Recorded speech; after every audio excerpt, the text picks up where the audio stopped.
ترکی کے مصر کے ساتھ تعلقات پچھلے کچھ سالوں میں بہت خراب رہے ہیں۔ اس کے دو مین ریزن ہیں۔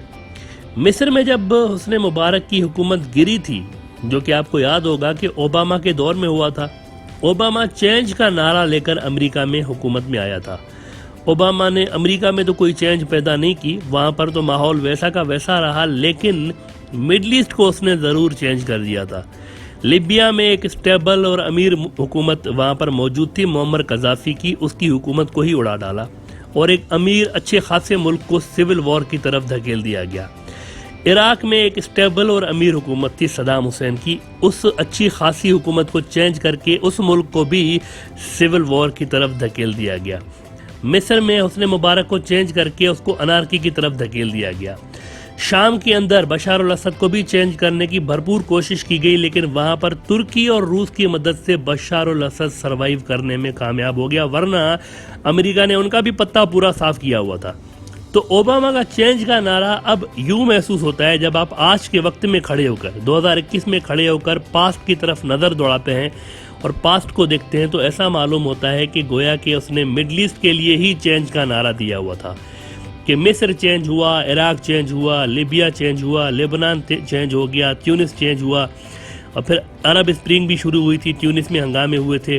سارا پرانا سسٹم، سارے جو پرانے رولرز تھے عرب ورلڈ کے اکثر ملکوں کے، یہ اوباما کے دور میں چینج ہو گئے۔ تو شاید اوباما اسی کو ہی چینج کہہ رہا تھا، اور پھر اس چینج سے یہ ہوا کہ یہ تمام ملک ڈی سٹیبلائز ہوتے چلے گئے، اور آج تک یہ مسلمان ملک ڈی سٹیبلائزڈ ہی ہیں۔ اور بہت سارے جہلا آپ کو معاشرے میں یہ کہتے ہوئے ملیں گے، خاص طور پر انڈین اور ویسٹرن میڈیا میں، کہ اگر اسلام امن پسند مذہب ہے تو سارا مسلم ورلڈ ڈی سٹیبلائزڈ کیوں ہے؟ لیکن وہ ان وجوہات کو نہیں دیکھتے کہ اصل میں باہر کی فورسز نے مسلم ورلڈ میں آ کر کیا کیا گل کھلائے ہوئے ہیں۔ اوباما کے امریکہ میں آنے سے پہلے یہ سارے ملک جو تھے بڑے خوشحال اور اسٹیبل ملک ہوا کرتے تھے۔ مڈل ایسٹ دنیا کا سب سے زیادہ کمپلیکس ریجن ہے، اس کو سمجھنا بہت زیادہ مشکل ہے۔ یہاں دیکھتے ہی دیکھتے بازی پلٹ جاتی ہے۔ ترکی اور مصر کی ہم بات کر رہے تھے۔ مصر میں جب حسن مبارک کی حکومت گری تو اس کو گرانے والے کون تھے؟ اخوان المسلمون۔ یہ جماعت اصل میں کچھ جماعت اسلامی کی طرز کی پارٹی ہے۔ حسن مبارک سعودی کے قریب تھا، لیکن اخوان جو تھے یہ ترکی اور ایران کے قریب تھے۔ یہ بھی کچھ پاکستان کی جو ٹو نیشن تھیوری ہے اس جیسے نظریات رکھتے تھے، یعنی ان کی کچھ نظریات ایسے تھے کہ سارے مسلمان ایک ہی ہیں دنیا کے۔ تو جو ہی حسن مبارک کی جگہ اخوان المسلمون آئے تھے تو محمد مرسی وہاں صدر بنے تھے مصر میں، اور ان کے پاکستان کے ساتھ، ترکی کے ساتھ، ایران کے ساتھ بڑے زبردست ریلیشنز تھے، لیکن جی سی سی والے ان کو پسند نہیں کرتے تھے اخوان کو، اور ایران کی وجہ سے ان کو پسند نہیں کرتے تھے۔ آپ کو یاد ہوگا کہ مصر کے کیپٹل کائرو کے تحریر اسکوائر پر لاکھوں لوگ جمع ہو کے حسن مبارک کے خلاف احتجاج کیا کرتے تھے۔ یہ سارے اخوان کے سپورٹر تھے۔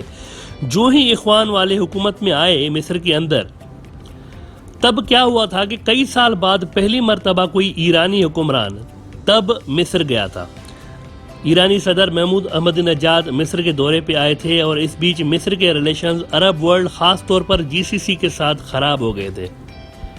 لیکن ایک بار پھر کہانی میں ٹویسٹ آ گیا تھا وہاں پہ، اور مصر کے آرمی چیف جنرل عبد الفتاح سیسی نے مارشل لا لگا کے محمد مرسی اور اخوان المسلمین کی جو ساری ٹاپ کی لیڈرشپ تھی ان سب کو اٹھا کر جیل میں ڈال دیا تھا، اور سیسی جو تھا یہ سعودی عرب اور جی سی سی کے قریب تھا۔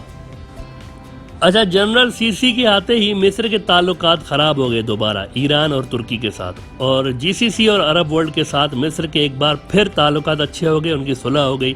لیکن اس بیچ لیبیا سے کرنل قذافی کو امریکہ نے ہٹا دیا تھا۔ اب لیبیا مصر کا پڑوسی ہے، اور وہاں بھی پاور اسٹرگل چل رہی تھی۔ اس میں کیا ہوا کہ کئی گروپس نکل کے آ گئے لیبیا میں علاقوں پہ قبضہ کرنے کے لیے۔ جب لیبیا سے قذافی کو ہٹایا گیا تو ایک طوفان آ گیا وہاں پر، پورا ملک ڈی سٹیبلائز ہو گیا۔ اس میں دو گروپ مین ہیں، ایک تو وہ گروپ ہے جس کو مصر، سعودی وغیرہ کی سپورٹ حاصل ہے، اور دوسرا وہ گروپ ہے جس کو ایران، یو اے ای اور ترکی سپورٹ کر رہے ہوتے ہیں۔ اس کے علاوہ دوسرے بھی چھوٹے چھوٹے پدی قسم کی جماعتیں وہاں پر موجود ہیں، اور آئی ایس جیسے غنڈے بھی وہاں پر موجود ہیں جن کو پتہ نہیں کہاں سے امریکی ڈالر مل ہی جاتے ہیں۔ وہ بھی اس افراتفری میں کہیں نہ کہیں اپنی دکان چلا رہے ہوتے ہیں۔ تو وہاں لیبیا میں بھی مصر اور ترکی الگ الگ گروپس کو سپورٹ کر رہے ہوتے ہیں۔ اس کے علاوہ سیریا میں مصر، U A E, Saudi Bashar al Assad کے خلاف تھے تو روس، ترکی اور ایران بشار الاسد کی فیور میں تھے. یعنی ایک کھچڑی بنی ہوئی ہے مڈل ایسٹ میں.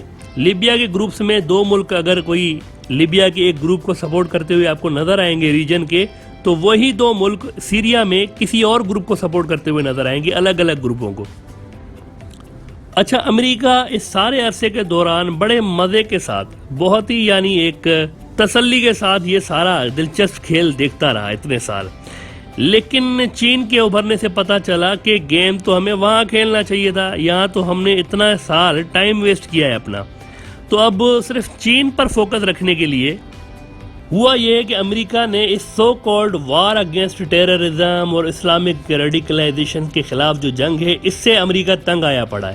اس لیے مڈل ایسٹ میں چیزیں اب سمیٹی جا رہی ہیں، ریپ اپ کیا جا رہا ہے. اس سارے کھیل کو ریپ اپ کیا جا رہا ہے. مصر اور ترکی کے درمیان دوستی ہو چکی ہے. 11 مئی کو ترکی کا ہائی لیول ڈیلیگیشن سعودی عرب بھی جا رہا ہے. طیب اردگان سے شاہ سلیمان کی بات ہوئی ہے، یہ جو سعودی کنگ ہے ان کی بات ہوئی ہے ترکی کے پریزیڈنٹ سے، اور وہاں بھی دوستی پروان چڑھ رہی ہے. لیبیا کے گروپس کے بیچ ایفرٹس ہو رہی ہیں. ترکی اور مصر کوششیں کر رہے ہیں کہ ان کے بیچ صلح ہو جائے، جبکہ وہاں عراق کا جو پرائم منسٹر ہے جو کہ ایران کے قریب رہا ہے، اس نے سعودی اور ایران کے بیچ صلح کے لیے کامیاب کوششیں کی ہیں، اور کئی ٹاکس دونوں ملکوں کے ہو چکے ہیں، ایران اور سعودی کے. تو وہاں پر بھی برف پگھل رہی ہے. تو مڈل ایسٹ بظاہر کول ڈاؤن ہونے لگا ہے، کول ڈاؤن ہو رہا ہے. اور اسی بیچ پاکستان کے army chief general Qamar Bajwa بھی اس وقت سعودی میں موجود ہیں، جہاں پر یو اے ای کے صدر محمد بن زید بھی آئے ہوئے ہیں. تو وہاں پر ریجن کے اہم ترین معاملات ڈسکس ہو رہے ہیں، بڑے اہم معاملات ڈسکس ہو رہے ہیں. اسپیشلی ایران کے جو میٹرز ہیں یہ پاکستان کے ساتھ ڈسکس ہو رہے ہیں، فائنل کیے جا رہے ہیں. تو بظاہر یہ محسوس ہو رہا ہے کہ اگلا بیٹل گراؤنڈ ساؤتھ ایشیا بننے جا رہا ہے. مڈل ایسٹ میں اب امریکہ کی دلچسپی کم ہونے لگی ہے. تو یہ جو چین کے قریب ممالک ہیں، اسپیشلی انڈیا، بظاہر یہ نیا بیٹل گراؤنڈ بننے جا رہے ہیں، کیونکہ یہاں امریکی نیئر فیوچر میں پرماننٹ بیسز بنانے جا رہے ہیں. اس کے لیے امریکیوں کو انڈیا سے اجازت لینے کی ضرورت نہیں ہے. انڈیا اور امریکہ نے مودی جی کی مہربانی سے پہلے ہی معاہدے سائن کیے ہوئے ہیں.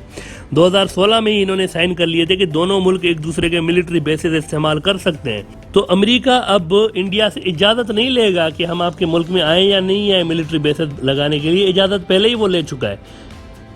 اب صرف امریکی فوجوں کے پدھارنے کی دیر ہے، اور جلد ہی پدھار سکتے ہیں. اور ہم آپ کو یہ بھی بتا دیں کہ انڈیا ان کو ویلکم ہی کرے گا. جب امریکی فوجی آئیں گے انڈیا کے اندر تو انڈیا ان کو ویلکم ہی کرے گا، کیونکہ چین کی لداخ یا اروناچل پردیش پہ ایڈوانسمنٹ کو روکنا انڈیا کے بس کی بات ہے نہیں. We have seen that in Ladakh also. چین ہزاروں اسکوائر کلومیٹر پر قبضہ کر کے لے گیا اور انڈیا کچھ نہیں کر پایا تھا.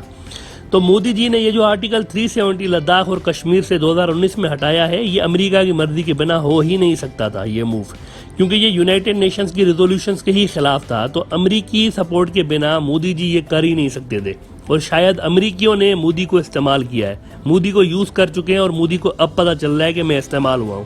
اور ایسا محسوس ہو رہا ہے کہ امریکہ کا اگلا پڑاؤ لداخ یا کشمیر کے اندر ہو سکتا ہے، اور اس ریجن کے اندر ہو سکتا ہے.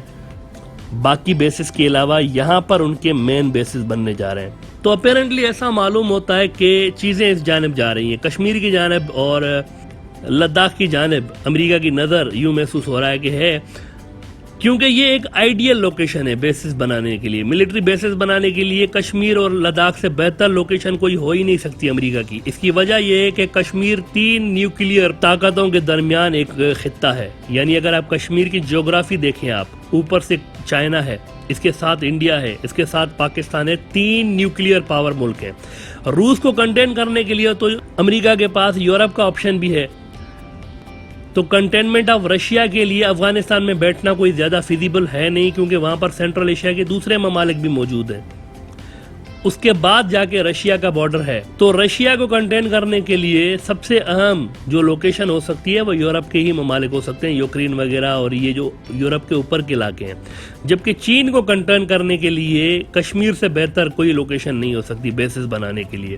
تو کشمیر میں پروبیبلی امریکہ کے بیسز بن سکتے ہیں.